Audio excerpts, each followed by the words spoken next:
Hello and welcome to Uncontested with Sam, Kevin, and your host Matt. How's it going, boys? It's been a long week without doing anything. I'm a little upset that now we're out of the section of March Madness where there's games like all the time, and now we gotta wait like a week for games, and basketball's a little slow. It's rough. It's rough out here. And I feel like it's always a Marquette thing where we are actually seeded well and then we lose to a team that ends up being in the Final Four.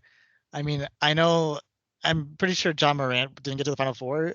It could be Sweet 16 maybe, but uh, it was almost like honorable that the number 2 overall pick like kicked our ass. But at the same time, it's just like, come on, man. Like, come on, just give us a break. Like, Murray State's not even a real state. Like, come on, they can't be real. They can't get that name. They're not a real state. Yeah, it hasn't been good for me either. University of Illinois got absolutely dominated by UConn, the fucking juggernaut of all juggernauts. Hey, at least at least Illinois lost to an incredible team and not one guy. Hey, we lost that incredible team 3 times. So And hey, there's two guys. There's two guys on NC State. There's two DJs. John Morant was years ago. We lost to one man then, but now we lost to two guys on NC State. We lost to two guys with 2 letters in the name. Yes, 2 letters combined. I see a pattern. It's kind of wild. All right, boys, let's move on to the very slow NBA at the moment. Joel Embiid is back.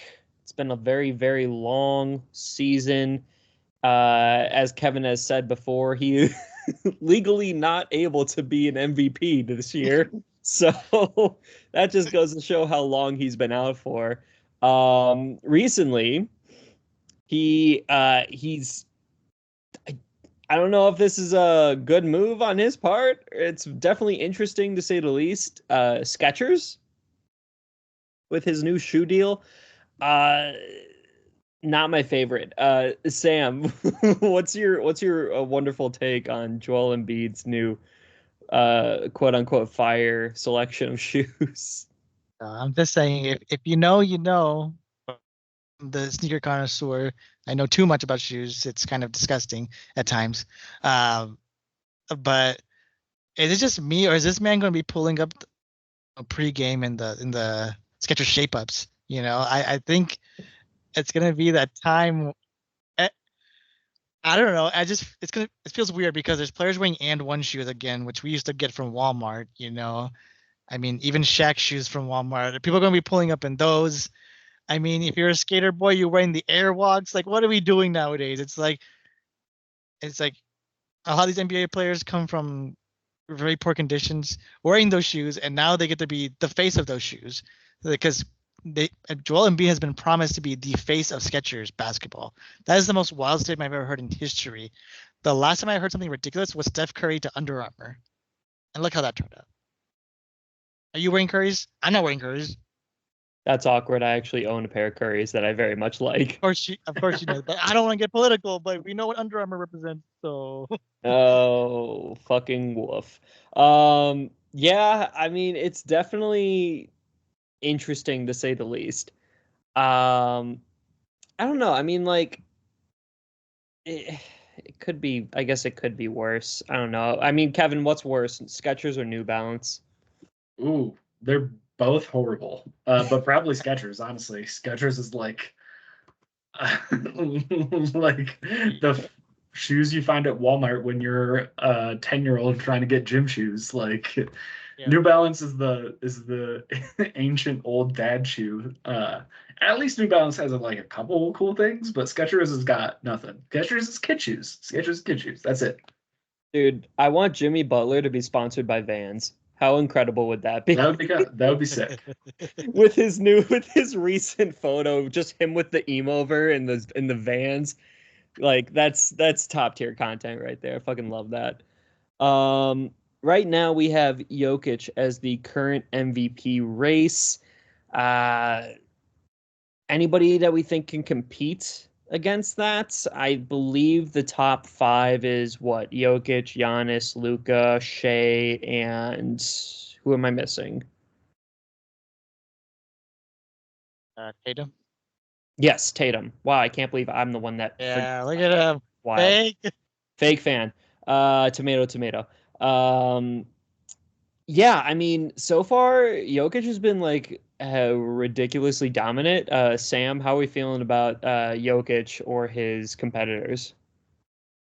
I feel like it's even interesting to throw like Anthony Edwards into this race. I mean, for what he's done with this Timberwolves team has been pretty phenomenal. I mean, they are basically tied for the best record in the NBA. I mean, he's putting up legitimate stats that carries this team there. I mean, we know Jokic does Jokic things. I mean, he's winning games without Jamal Murray. So, I mean, no one really else on that Denver roster that you could really rely on necessarily as a star talent.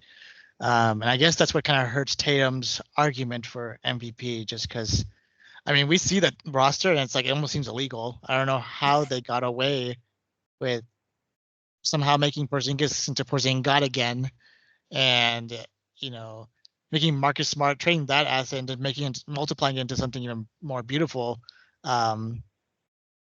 It'd be, if Boston loses this, it would be a real shame. I'll tell you that in terms of the finals. But in terms of team carries, we know Jason Tatum's the face, but unfortunately, because of Jaylen Brown and other peak scorers on this team, it's just like it's not just him. I will say I don't think they could get to 60 wins because of purely Tatum.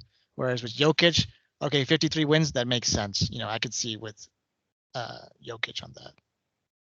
Yeah, it kind of seems like the Celtics are like a super team light. Like it's not like the Golden State Warriors where they had like KD and Steph and whatnot. Like, don't get me wrong, the Celtics obviously have an incredible team. They just clinched the best record in the league. But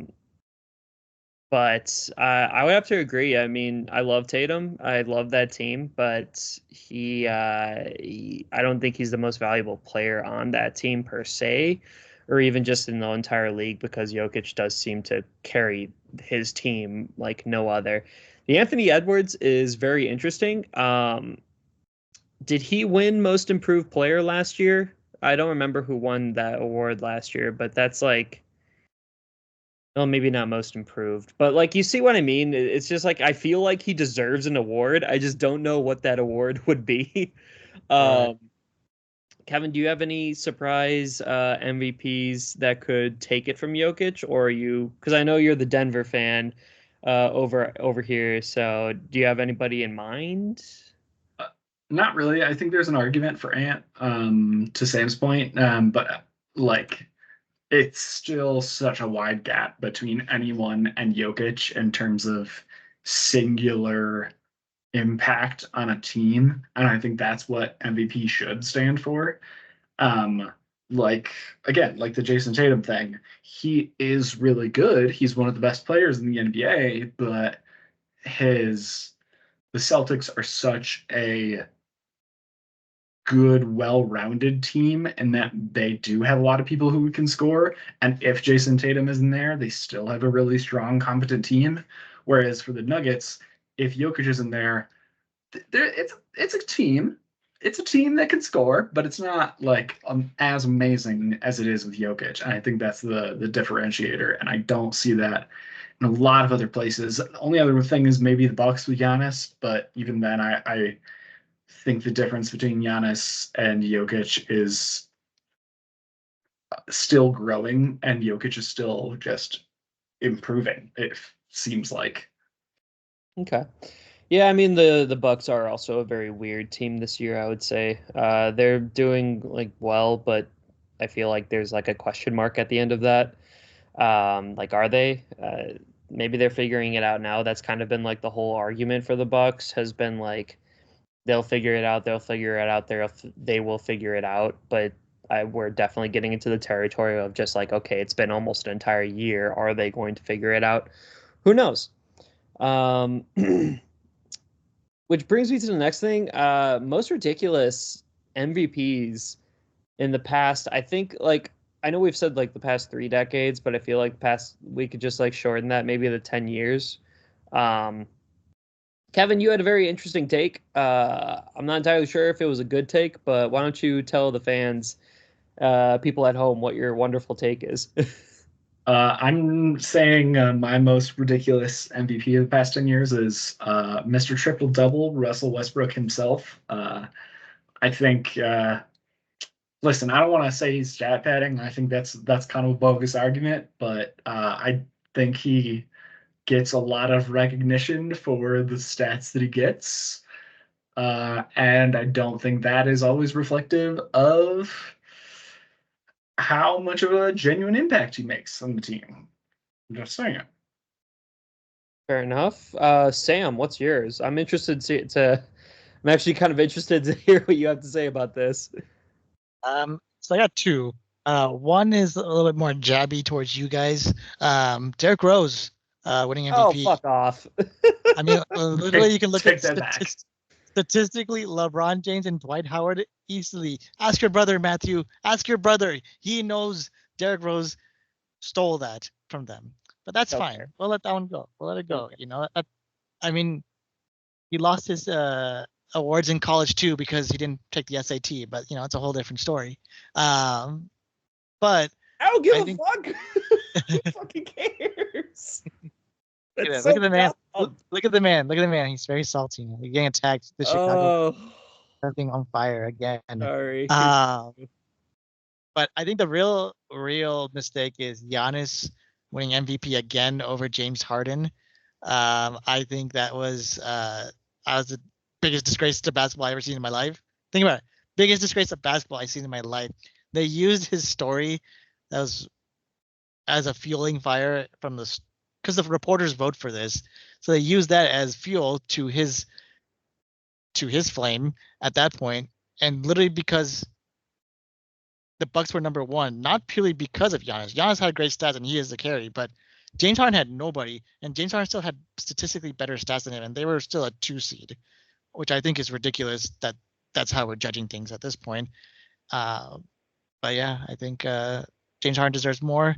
I mean, according to Matthew's eyes, James Harden's washed. So, you know, so I don't know, man. I always have my personal beef with James Harden. I just really don't care for him as much as a lot of people do.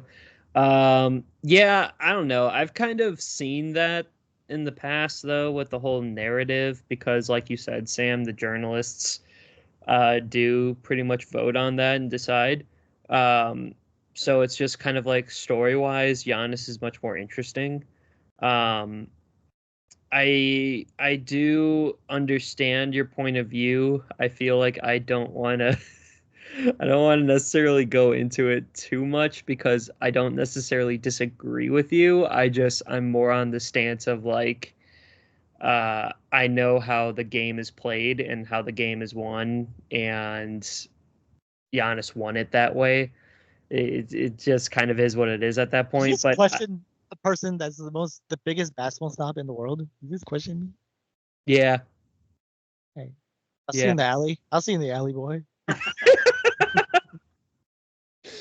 Facts.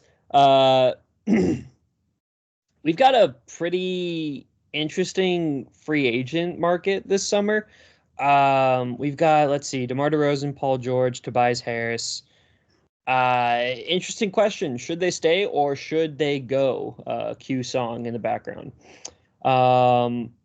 Kevin, I will start with you. Why don't you go for the three that I mentioned, DeRozan, George, and Harris? Just fly through them a little bit. Tell me what if they beneficial for leaving or staying. DeMar's got to go. First of all, like I love DeMar. I love him on the Bulls. Bulls got to blow everything up. Bulls got to nuke that team. Like there should be no one left that's over the age of 23. Yeah, I want like the Oppenheimer movie, but like instead of just like where the bomb landed, that practice bomb, just like have like the Bulls logo. That's what I want. That'd be great. Yeah, exactly. So he's got to get out of there. He'd get on a lot of great teams. I think he is starting to get older, but he can still play really, really well. So he can still fill a good role on a lot of teams, and especially a lot of the teams that are kind of on that edge that just need a good like vet on their squad, someone to kind of help out in a lot of instances. Maybe his minutes will go down at some other spot, but I think he still is super, super, super valuable. Uh, Paul George, at this point, it's like if the Clippers don't do anything in the playoffs this year, which I don't think they will, I think they'll get out in like the first round again. He's definitely got to leave, and that's embarrassing that they've been thought of for when Kawhi first came as like this super team, and they've done absolutely fuck all with it. Like, Paul George has got to go. I don't want to say justice for Paul George because I hate Paul George and I think he's overrated, but like, man's suffering. Man is Back to suffering. Indiana. Yeah, honestly, might have a chance there. Yeah. Oh my God. Tobias Harris. It depends on Philly a little bit. They're obviously. Yeah, this is why it's just funny because it's like we're all thinking the same thing. Like someone important, Tobias Harris. Okay, let's make up some realistic trade for him now. That's fine. Nothing against you. I just Tobias Harris laugh at. Listen, I think he would be a good vet coming off the bench or something like that on a lot of teams. I think he adds value to the Sixers right now. I don't know if they're going to do anything this year. It depends on if Embiid can stay healthy and if Embiid does anything in the playoffs. But like, I don't know. What are the Sixers going to get for Tobias Harris? A sandwich? Like a second round pick in 2030? Like, I don't know. I don't see those Sixers like caring about him at all. I don't see any other teams really caring about Tobias Harris at all. Again, compared to like Paul George and Bar, like it's tough. Yeah. Sam? Yeah, I'll make this list easy. DeMar DeRozan, China. Paul George, China. Tobias Harris, starter for the Los Angeles Lakers. Okay, now let's actually do this. DeMar DeRozan. If you're Chicago, I feel like you should sign him again. I just think you can get a great contract. But look at me, I am the outsider, so I don't want to be lit on fire after the podcast. Literally lit on fire. Please don't burn down my home. But I think DeMar DeRozan is actually probably the only player, in my opinion, since LeBron James to also age well. I think because he doesn't do anything crazy. He plays the game very smartly. IQ is phenomenal, and I think compared to, let's just say, Kyle Lowry, whose physique we always mock on this, might resemble a famous fast food chain at times. Comparing him to, DeMar DeRozan, I think we can tell the physique is still there, and he's able to be a real impact player. So I feel like if I'm Chicago, you can probably get a really good deal for him just along with his age. I agree with the point that what are we doing in Chicago? What is the next plan? That is also true. So I would keep DeMar DeRozan. Maybe you can trade him if he starts performing well in the next season as well. I mean, Paul George, what the fuck are we talking about? Like, what are we doing? What are we talking about here? Like, you know me, Kevin. There is no love. If we'll never get anyone famous, but if we do it and it's Paul George, I will actually deny him. I hope it's clear to everyone that he will not be allowed, even on this podcast. Even if we somehow magically revive the other podcast, I still won't invite him. That's how much we don't like Paul George. Paul George is going to China. That is confirmed. I confirmed it with Shams. I confirmed it with Woj. He is going to China. Realistically, there are rumors that he is tied to Philly. I don't know who really wants to go to Philly. I just understood the whole concept of like, I want to play for the 76ers. Yeah. It's like, I just don't get it. Maybe that's the whole Tobias Harris thing. Maybe Tobias Harris goes back to the Clippers. He's done his whole rotations everywhere too. But, we know Paul George skilled, but I think he's very peaked in what he can do. I think the biggest mistake was leaving OKC, because I think that's where we really saw that playoff P aspect and I think really elevate his game. But I think the Clippers should move on from Paul George unless it disrupts the whole Kawhi Leonard relationship. Then I don't know what goes on there. But Paul George, you gotta sell him. Tobias Harris, we just don't care. I think that's the story on Tobias Harris. We don't care. So you can stay or you can go. How about that? Yeah, I think the general consensus around Tobias Harris is probably the same across all three of us. Um, I don't know what I'm on like the exact same page as you, Sam, with Philly. I don't understand why players would want to play for that team or that organization. They tend to screw over their players almost as much as the Celtics do. um, it's pretty wild.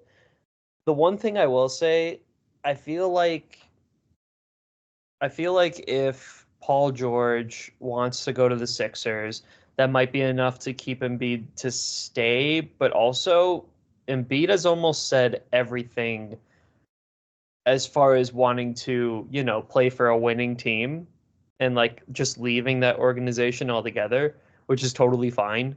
I'd be totally interested to see where he would end up going. But that might just be like some of the moves that Philly would have to do in order to keep Embiid. Um, I guess like with DeMar DeRozan, I would more so want to maybe like sign and trade him or something along those lines. I agree. Like the talent is obviously still there. There is definitely no mistaking in that aspect. That's not why I would want to get rid of him. It's more of like I want the entire team to essentially be rooted up and start from scratch and try and build around the new guys because Kobe White has been absolutely fire.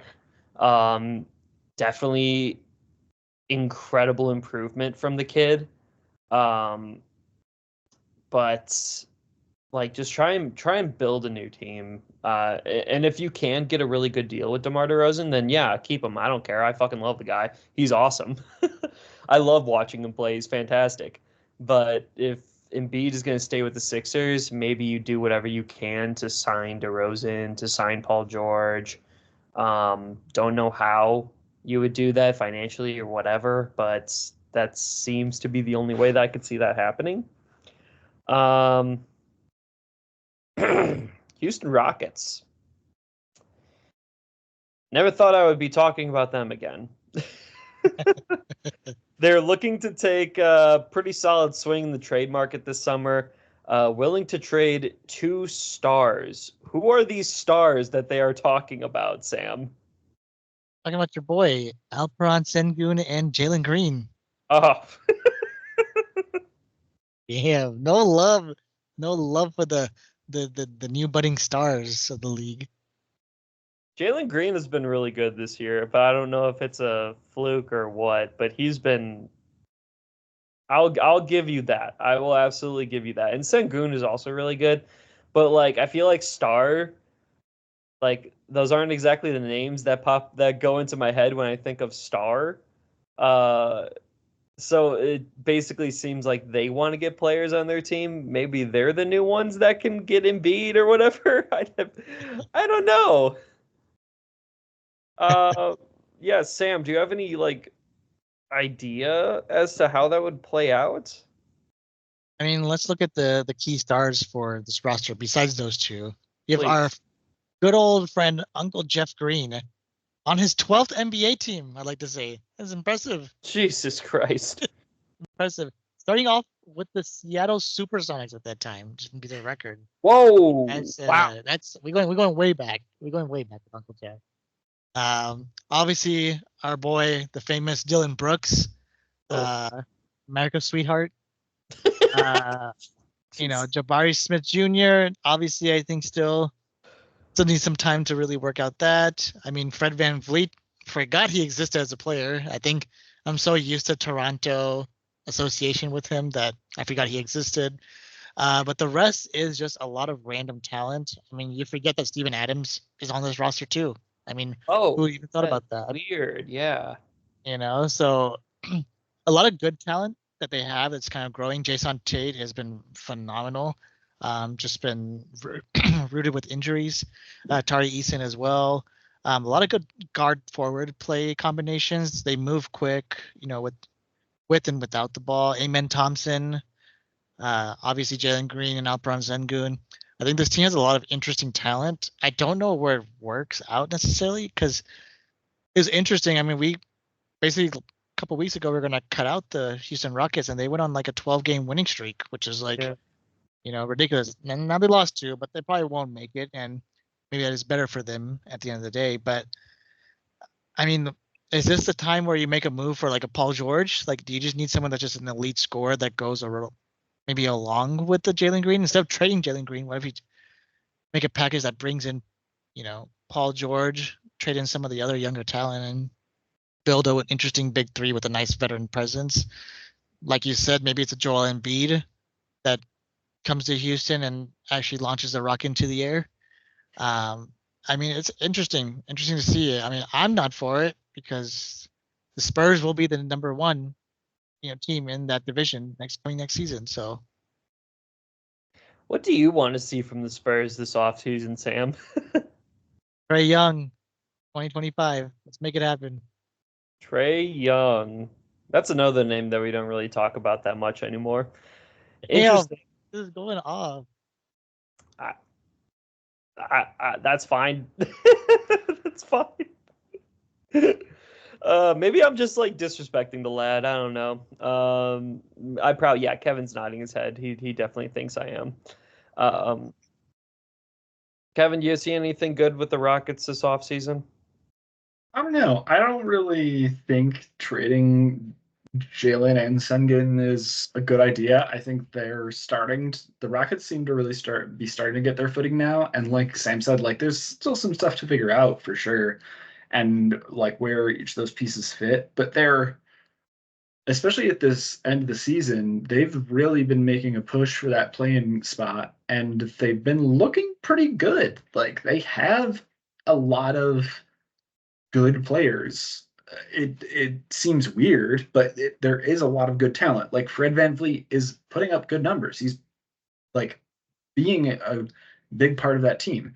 Steven Adams is still a really solid player, and he's not old. He looks old. He's not old. I think he's like 28, if not younger. Maybe a little older. I don't know. I don't know where my ages are. Can we get a fact check, sir? Let me boop boop boop.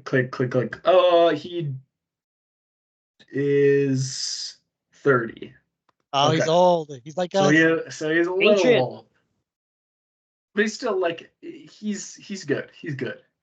But like I in general, I think this Rockets team is close to being solid. Maybe not great, but solid. And I think if you trade one or both of your young stars, I think that could screw some things up in the chemistry and how the team plays, and just in that balance that they're starting to get now. And I worry that they do a Rockets thing where they trade for a big player and they're one big player and like 4 other role players and are just really mid again. The midness is coming for them. Let's go into related news with Bronny James. I know we had some hot takes about him last episode. Basically, from what I've been seeing, is that there are rumors of him wanting to enter the transfer portal. LeBron did come out and say that he wasn't sure where those rumors came from. So I wonder if it's probably just, hype, just like random ass stuff surrounding the player. It might. I wonder if that would be a good idea for him. But also, why would he enter the transfer portal if? I mean, Sam, Bronny was planning on playing in the NBA next year, right? That was the plan. I think they're still talking it out. So the coach for USC has left to take another position. So I think that's usually the cue for a lot of players to go into transfer portal, just because that was their home dog, and now new coach comes in, they change up everything, and ruin that player's career or whatever it is in that sense. So I think that's kind of the rumor mill that's going on, that okay, the coach left, that means everyone's kind of abandoning ship at that point. And maybe it's better for Bronny to at least go another year into college or really showcase like what is Bronny James at this point. But I mean, let's see. I mean, we also hear rumors of like LeBron maybe only got 1 or 2 more years left in the gas tank as well. Is that a chance for Bronny just to get drafted wherever he is? LeBron follows and then call it a day at the end of the day. I guess we'll have to see. Yeah, I think that's probably best because I would like to see more out of Bronny, like before he enters the NBA. This year was pretty mid.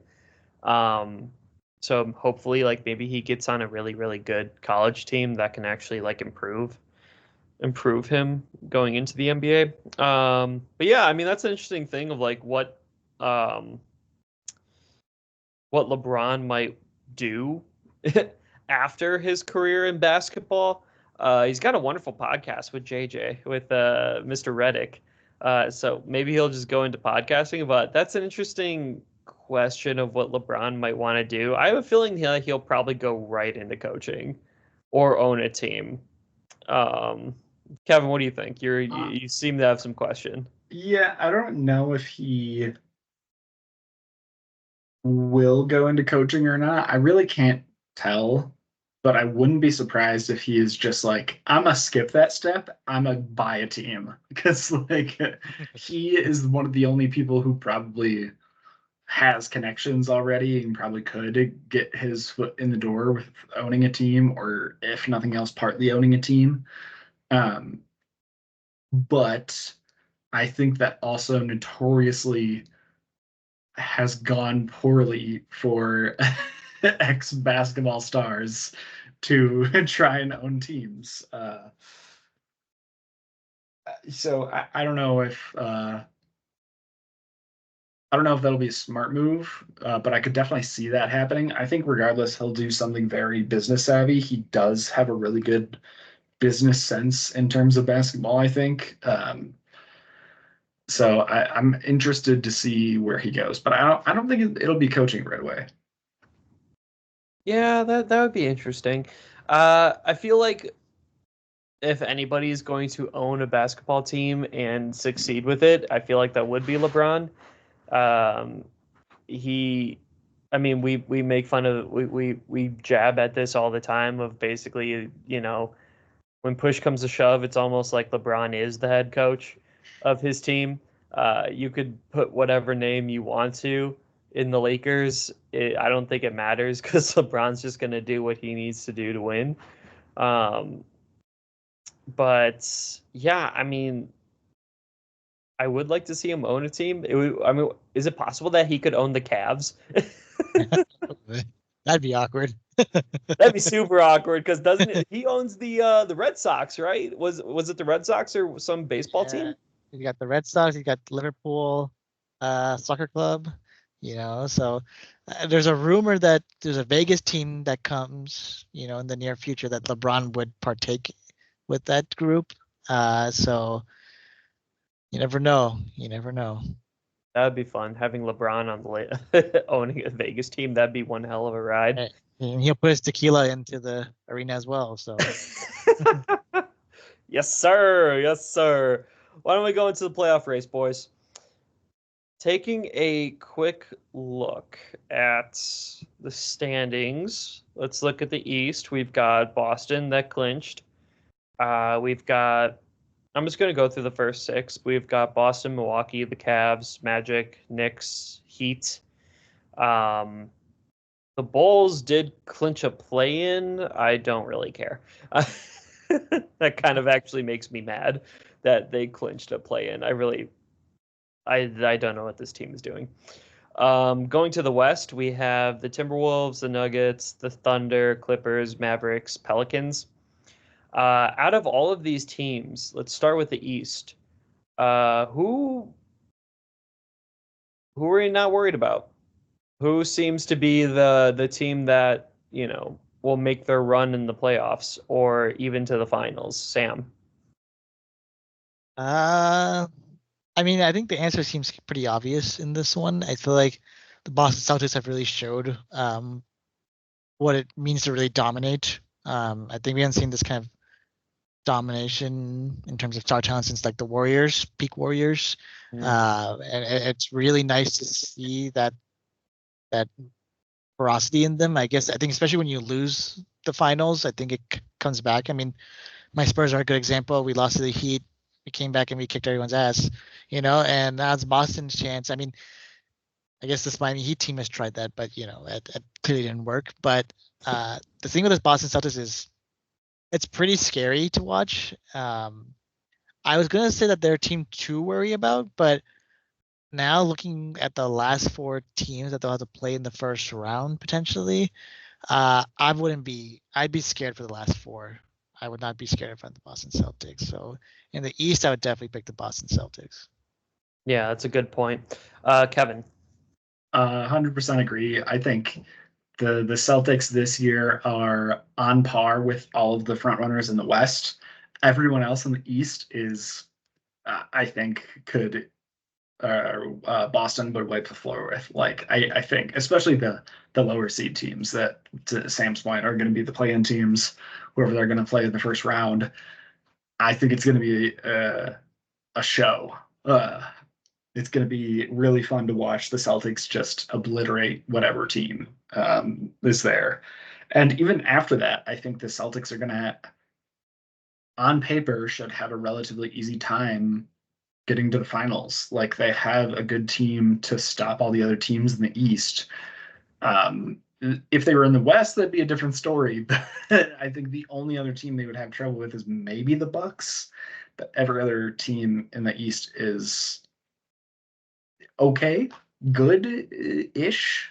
But the Celtics are great this year. Yeah, going into the Western Conference, we've got Minnesota, Nuggets, the Thunder, Clippers, Mavericks, Pelicans. Which, fun fact, if you're looking at the win record, the LA Clippers that are number 4 are basically tied with the Milwaukee Bucks that are number 2. So it's kind of like boosting into what Kevin was saying about how like you have like the Boston Celtics in the East, and then that's just kind of it. Whereas the West just always tends to dominate when it comes to like a winning team and winning legacy. But going into the West, who do we like the most? Who are we the most fearful of, Sam? In terms of the West, who do we like the most? I mean, I think we're gonna have to go with the defending champions, Denver Nuggets. I mean, they're just pretty consistent team. Maybe some more losses than what we expected, but nothing's really changed, and they've been staying relatively healthy. And even when players are out, they're still able to keep that consistency. Obviously, with their their leader Nikola Jokic. So I think it's going to be an easy ride in my opinion for the Denver Nuggets for the most part. The team, I feel like there's going to be a sleeper. I just want to backtrack to the to the East for as a sleeper team. It's my New York Knicks, and you know how much I love the New York Knicks. Tom Thibodeau, Tom Froggy Throat Thibodeau, is what's gonna silence the Boston Celtics. As contradictory as what I just said before, I just realized that they are the 4th, 5th seed. So I will say the Boston Celtics will have a tough time against the Knicks. I don't know who'll win. I am not sure yet. I haven't decided, but don't be surprised if the Knicks kick their ass, Matthew. All right, I've heard enough of that. Who are you the most afraid of for the Western Conference final or playoff team, Sam?